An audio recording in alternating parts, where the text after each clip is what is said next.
Why I like Bottom. No, this isn't gay porn.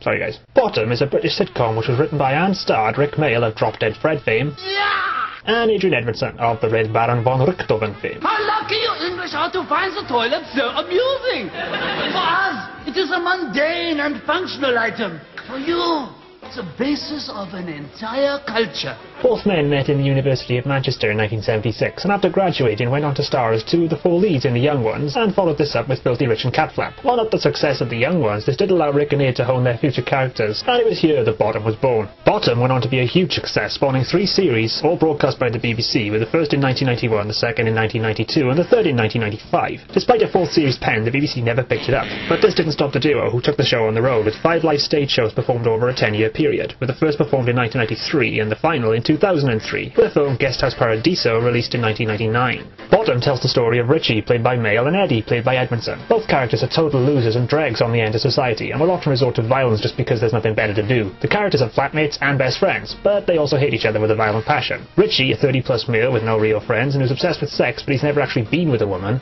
Foreplay. And spends most of the series trying to find new ways for women to do it with him. And there's frequent jokes made about his constant masturbation and the fact that he might be gay. Eddie, on the other hand, has had success with women. Because you've only ever had one bird, and I shagged her. And can be quite clever when motivated. However, he's often drunk and, not having a job, will rely on dough money, bleach, Old Spice, or anything with proof in it to get him through the day. Man after my own heart. What's in this? Brandy, meth, Perno, paint stripper, Mr. Sheen, brake fluid, and Drambuie. I like Bottom because it's as close to a live-action cartoon as you're ever going to get. Richie and Eddie beat each other into oblivion. Merry Christmas! But like the Coyote and the Roadrunner cartoons, they always come back for more. The shows are lewd and crude and fitted with the British comedy style that was present in the early 90s. But thanks to the manic energy and the comic timing of the two leads, it does manage to hold up quite well today. Richie and Eddie also have an interesting dynamic as far as the characters go, as they clearly hate each other. If I fall and plunge 350 feet and splatter on the ground, will you know... What, laugh? But due to their flaws as human beings, they need each other to remain alive. Richie is friendless and has often contemplated suicide. I just top myself and top myself and top myself.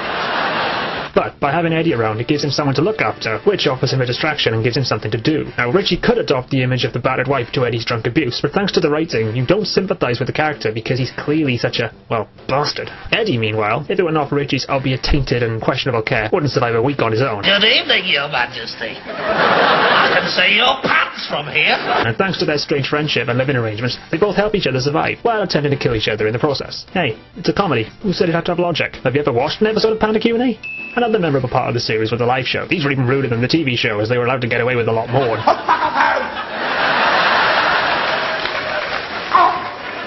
reckon that's the way you work and laugh at you.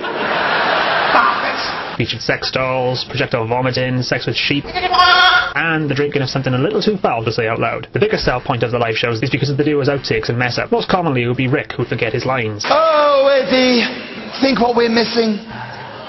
Like a script.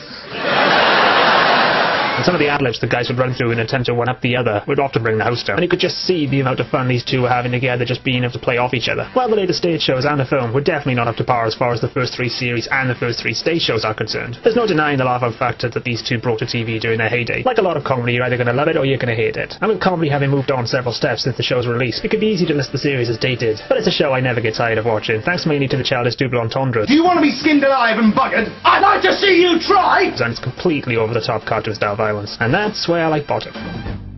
Alan Rickman, eat your heart out.